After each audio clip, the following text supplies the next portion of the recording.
मत डर, मैं तेरे साथ हूँ।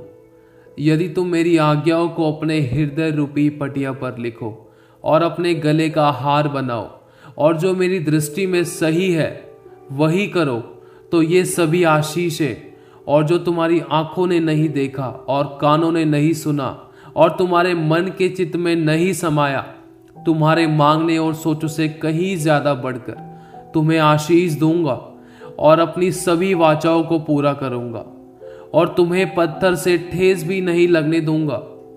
तुम अपने लिए मूर्तें ना बनाना और ना कोई खुदी हुई मूर्ति व लाट अपने लिए खड़ी करना, और ना अपने देश में दंडवत करने के लिए नक्काशीदार पत्थर की स्थापना करना, क्योंकि मैं तुम्हारा परमेश्वर यहोवा हूं। तुम मेरे विश्राम दिन का पालन करना और मेरे पवित्र स्थान का भय मानना, मैं यहोवा हूं। यदि तुम मेरी विधियों पर चलो और मेरी आज्ञाओं को मानकर उनका पालन करो, तो मैं तुम्हारे लिए समय समय पर मेंह बरसाऊंगा तथा भूमि अपनी उपज उपजाएगी और मैदान के वृक्ष अपने अपने फल दिया करेंगे। यहाँ तक कि तुम दाख तोड़ने के समय भी दावनी करते रहोगे और बोने के समय भी भर पेट दाख तोड़ते रहोगे, और तुम मनमानी रोटी खाया करोगे और अपने देश में निश्चिंत बसे रहोगे। और मैं तुम्हारे देश में सुख चैन दूंगा और तुम सोओगे और तुम्हारा कोई डराने वाला ना होगा। और मैं उस देश में दुष्ट जंतुओं को ना रहने दूंगा और तलवार तुम्हारे देश में ना चलेगी। तू जिसे मैंने पृथ्वी के दूर दूर देश से लिया और पृथ्वी की छोर से बुलाकर यह कहा, तू मेरा दास है, मैंने तुझे चुना है और तजा नहीं। मत डर, क्योंकि मैं तेरे संग हूं।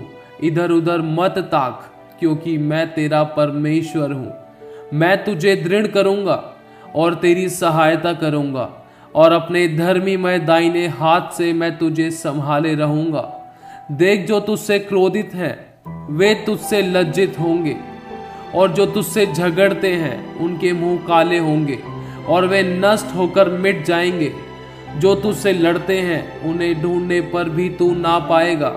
जो तुझसे युद्ध करते हैं वे नष्ट होकर मिट जाएंगे, क्योंकि मैं तेरा परमेश्वर यहोवा तेरा दाहिना हाथ पकड़कर कहूंगा कि मत डर, मैं तेरी सहायता करूंगा।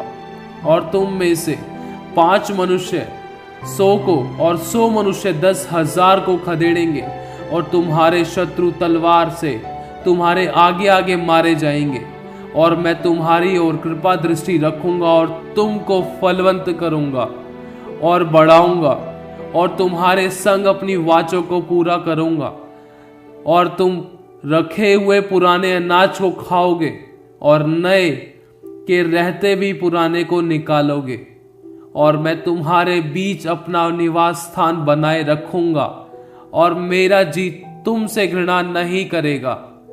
और मैं तुम्हारे मध्य चला फिरा करूंगा और तुम्हारा परमेश्वर बना रहूंगा, और तुम मेरी प्रजा बने रहोगे। मैं तो तुम्हारा वह परमेश्वर यहोवा हूं, जो तुमको मिस्र देश से इसलिए निकाल ले आया है कि तुम मिस्रियों के दास ना बने रहो। और मैंने तुम्हारे जुए को तोड़ डाला है और तुमको सीधा खड़ा करके चलाया है। यदि तू अपने परमेश्वर यहोवा की सब आज्ञाएं जो मैं आज तुझे सुनाता हूं चौकसी से पूरी करने का चित्त लगाकर उसकी सुने, तो वह तुझे पृथ्वी की सब जातियों में श्रेष्ठ करेगा। फिर अपने परमेश्वर यहोवा की सुनने के कारण ये सब आशीर्वाद तुझ पर पूरे होंगे। धन्य हो तू नगर में, धन्य हो तू खेत में, धन्य हो तेरी संतान और तेरी भूमि की उपज और गाय और भेड़ बकरी आदि पशु के बच्चे। धन्य हो तेरी कटौती, धन्य हो तेरी टोकरी, धन्य हो तू भीतर आते समय और धन्य हो तू बाहर जाते समय। यहोवा ऐसा करेगा कि तेरे शत्रु जो तुझ पर चढ़ाई करेंगे वे तुझ से हार जाएंगे। वे एक मार्ग से तुझ पर चढ़ाई करेंगे, परंतु तेरे सामने से 7 मार्ग से होकर भाग जाएंगे। तेरे खत्तों पर और जितने कामों में तू हाथ लगाएगा उन सबों पर यहोवा आशीष देगा। इसलिए जो देश तेरा परमेश्वर यहोवा तुझे देता है, उसमें वह तुझे आशीष देगा, यदि तू अपने परमेश्वर यहोवा की आज्ञाओं को मानते हुए उसके मार्गों पर चले। तो वह अपनी शपथ के अनुसार तुझे अपनी पवित्र प्रजा करके स्थिर रखेगा। और पृथ्वी के देश देश के सब लोग यह देखकर कि तू यहोवा का कहलाता है, तुझसे डर जाएंगे। और जिस देश के विषय यहोवा ने तेरे पूर्वजों से शपथ खाकर तुझे देने को कहा था, उसमें वह तेरी संतान की और भूमि की उपज की और पशुओं की बढ़ती करके तेरी भलाई करेगा। यहोवा तेरे लिए अपने आकाश रूपी उत्तम भंडारों को खोलकर तेरी भूमि पर समय पर मेघ बरसाया करेगा और तेरे सारे कामों पर आशीष देगा। और तू बहुतेरी जातियों को उद्धार देगा, परंतु किसी से तुझे उद्धार लेना ना पड़ेगा। और तू बहुत जातियों पर प्रभुता करेगा, परंतु वे तेरे ऊपर प्रभुता ना करने पाएंगी। और जीवन भर तेरे आगे कोई टिक नहीं पाएगा और खड़ा ना रह सकेगा। जहां जहां तू जाएगा वहां वहां तेरा परमेश्वर यहोवा तेरे साथ रहेगा। जिस जगह तू पांव रखेगा वो जगह मैं तुझे दे दूंगा।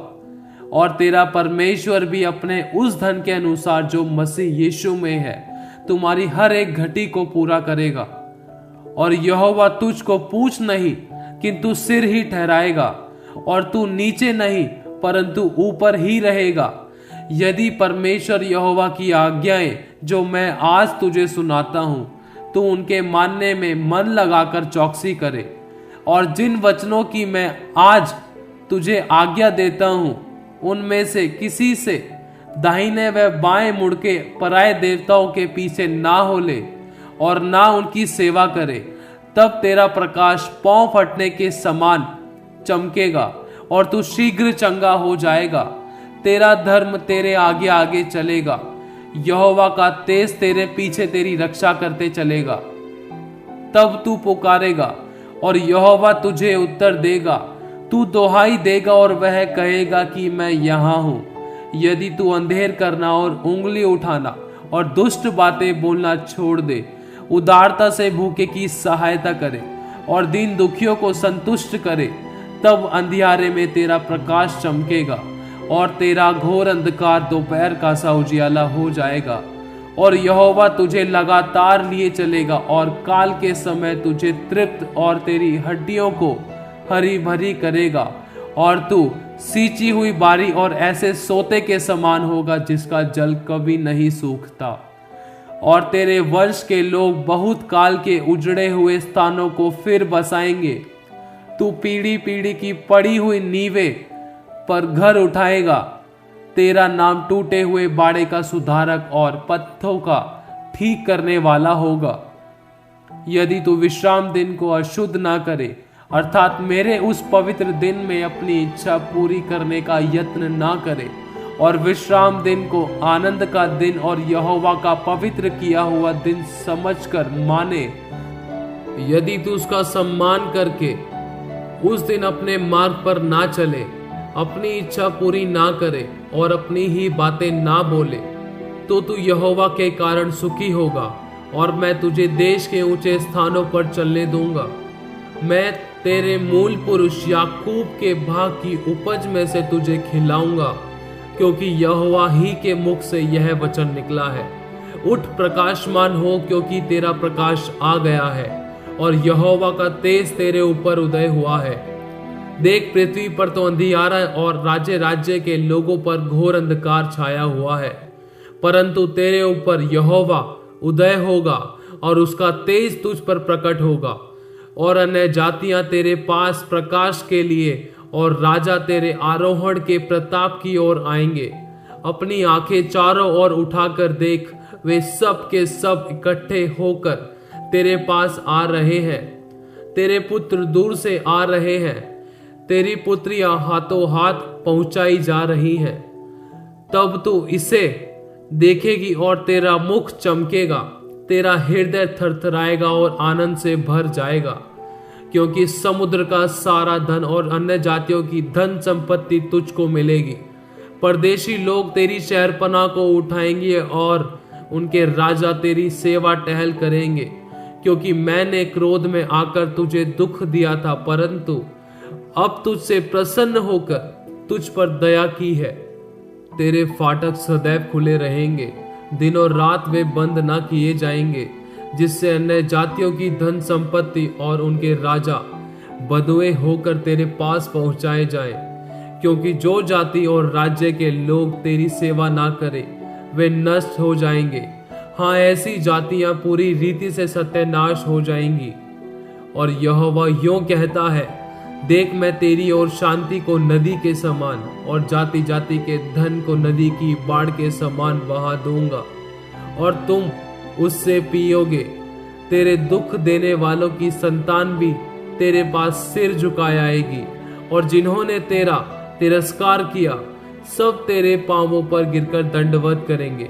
वे तेरा नाम यहोवा का नगर इज़राइल के पवित्र का सिय्योन रखेंगे। तू जो त्यागी गई और घृणित ठहरी है, यहाँ तक कि कोई तुझ में से होकर नहीं जाता था, इसके बदले में तुझे सदा के घमंड का और पीढ़ी पीढ़ी के हर्ष का कारण ठहराऊंगा। फिर दिन को सूर्य तेरा उजियाला ना होगा, ना चांदनी के लिए चंद्रमा, परंतु यहोवा तेरे लिए सदा का उजियाला और तेरा परमेश्वर तेरी शोभा ठहरेगा।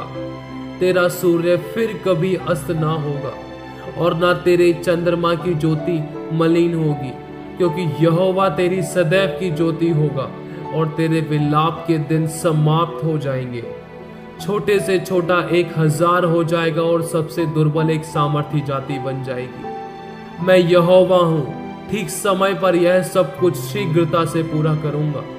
पर तुम यहोवा के याजक कहलाओगे, वे तुमको हमारे सेवक कहेंगे, और तुम अन्य जातियों की धन संपत्ति को खाओगे। उनके वैभव की वस्तुएं पाकर तुम बड़ाई करोगे। तुम्हारी नाम धराई के बदले तुम्हें दूना भाग आदर का मिलेगा।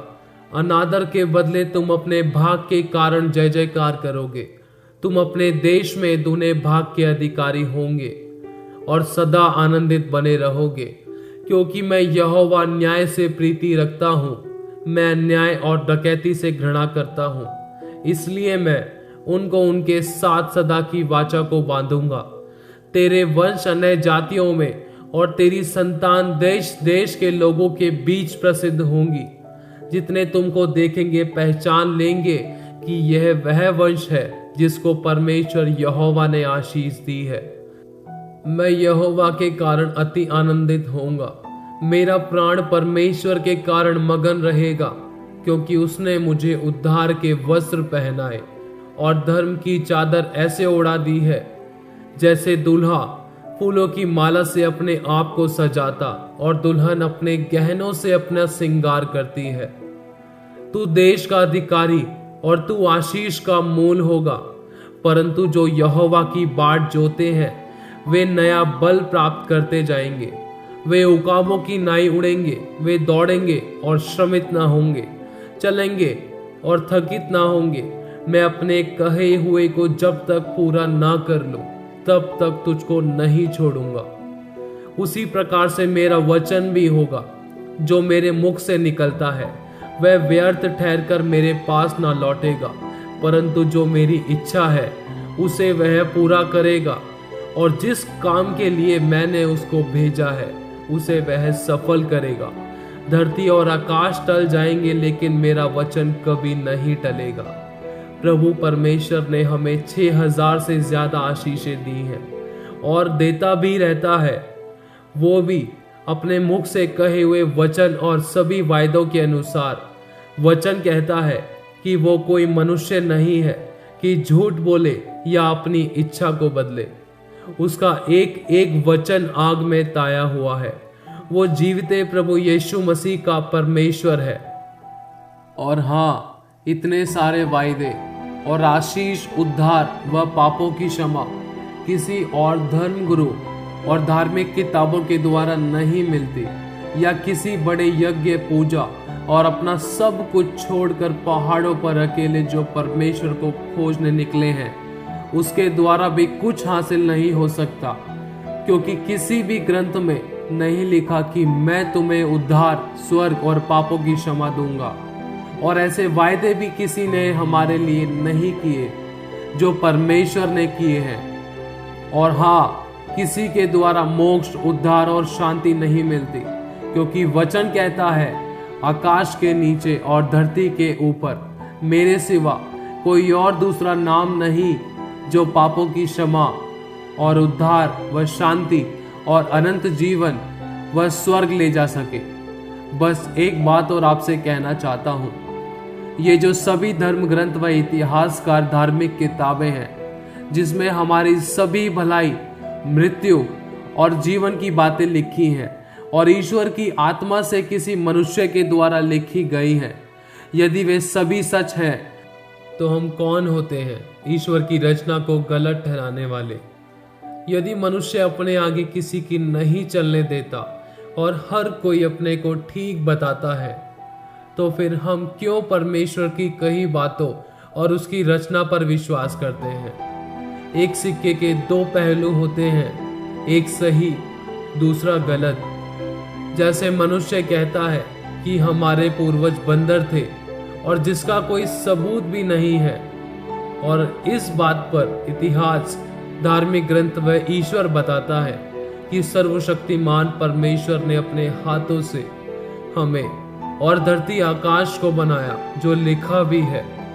क्या इंसान गलत है या भगवान?